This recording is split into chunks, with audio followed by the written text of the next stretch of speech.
completed. Sequence complete. Process successful.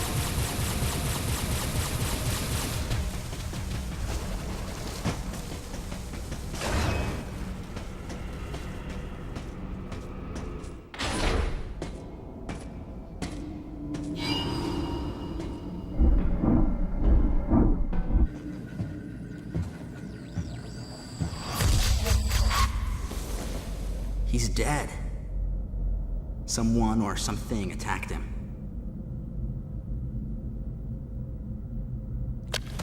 Whoa! Get away from me! Miles! Enough! It was obvious that there was some pervasive danger throughout the facility. I didn't know what had brought Adam here, but I did know that cooperation was imperative if we were to restore safety. Adam, listen to me. Clearly, this facility is in complete disorder. It might be too dangerous for your men to go alone. That's why I've... Look at that!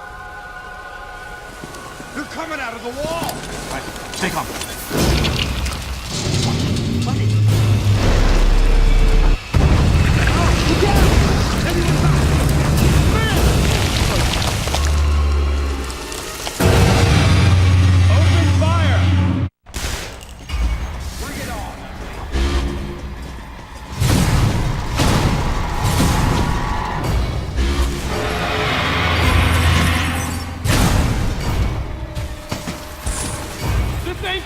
Nothing's working! Listen up! Freeze guns authorized!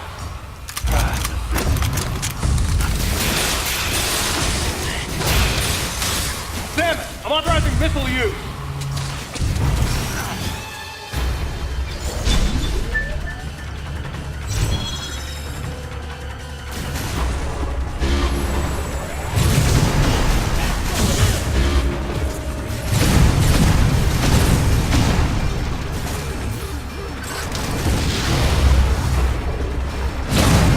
Concentrate fire in a single location and freeze that thing!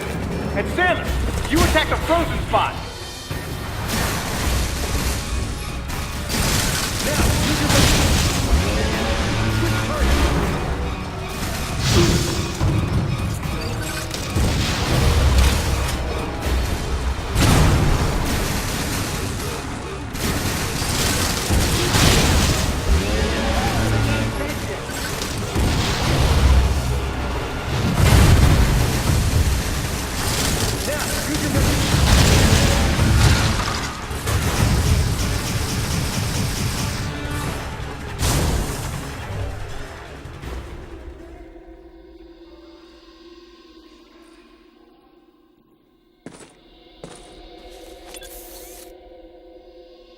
Samus, looks like I'm gonna need to ask for your cooperation on this mission, but I'm also gonna have to ask that you follow my commands.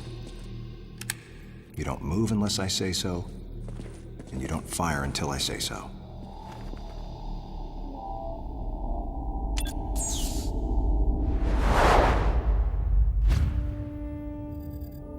Any objections, lady? The thumbs up sign had been used by the Galactic Federation for ages. Me? I was known for giving the thumbs down during briefing. I had my reasons, though. Commander Adam Malkovich was normally cool and not one to joke around. But he would end all of his mission briefings by saying, "Any objections, lady?" He was joking, but others weren't. At the time, I felt surrounded by people who treated me like a child, or used kid gloves because I was a woman. And yet with Adam, I was grateful for the nod. My past has left me with an uneasy soul, and as a result, it touched me on some level that Adam would acknowledge that past by calling me something delicate, like lady. And I knew more than anyone that every word from Adam was deliberate. My thumbs down was a twofold response. a sign of derision at being called a lady, and a signal of my complete understanding of the mission orders. The other soldiers were always willing to support me with easy smiles despite the fact that I clearly had so much yet to learn. Among them was Anthony. In the face of his well-meaning behavior and that of the other soldiers, my response was to become increasingly bitter. I was a child, always with something to prove, a chip on my shoulder. And I was angry. I felt that if I let my guard down, I would easily be broken. And beyond that, I was scared. But even in the naivete of my youth, I could see in Adam's joking manner how close he felt to me. Adam knows my past, and he knows me better than anyone else. Confession time. Because I was so young when I lost both of my parents, there's no question I saw Adam as a father figure. When I rebelled against him, I knew I could get away with it. And his paternal compassion in the face of my rebellion reinforced the special bond I felt with him. I understood well that chances were slim that I would ever find anyone that understood me like Adam. And yet, when the time came, I still left his side. I was so young and naive.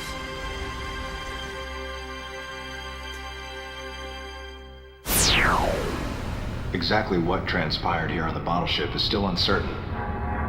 Here's what we do know. The equipment we thought had been destroyed is operational again.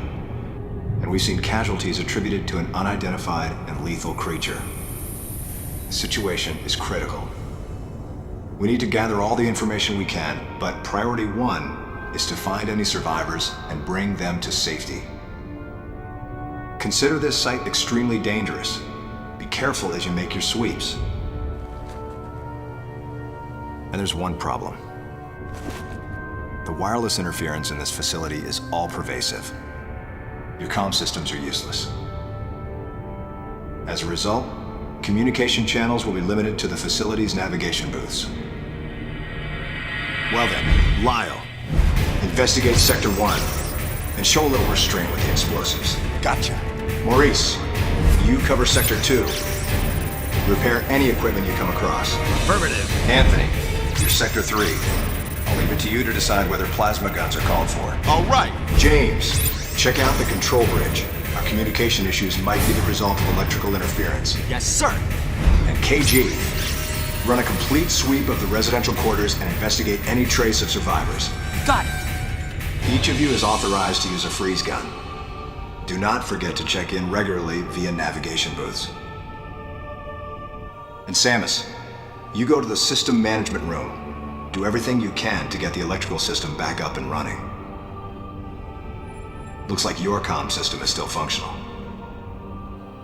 Remember, everything you see will also appear on this screen. Regarding auxiliary weapons, the use of bombs has been authorized. As far as your other weapons go, we will continue to investigate and authorize use as we can. However, we currently have no plans to authorize the use of power bombs. As you know, they have the ability to spread a high-temperature heat wave over a large area, impacting living things, which is a nice way of saying they can vaporize humans instantly.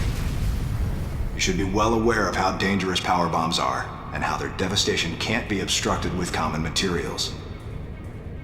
Once the mission in the system management room is complete, I need you to report back.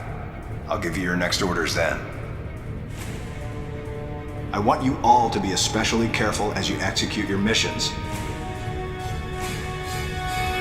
That's the end of the briefing. It was the first joint mission I'd been a part of since becoming a freelance bounty hunter. And of course, it was the first time since my Federation days that I was following the orders of a commanding officer. Having received mission orders from Adam, I felt confused and strangely exhilarated at the unexpected turn of events. I responded. Understood, Adam. No objections, of course.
Sequence complete.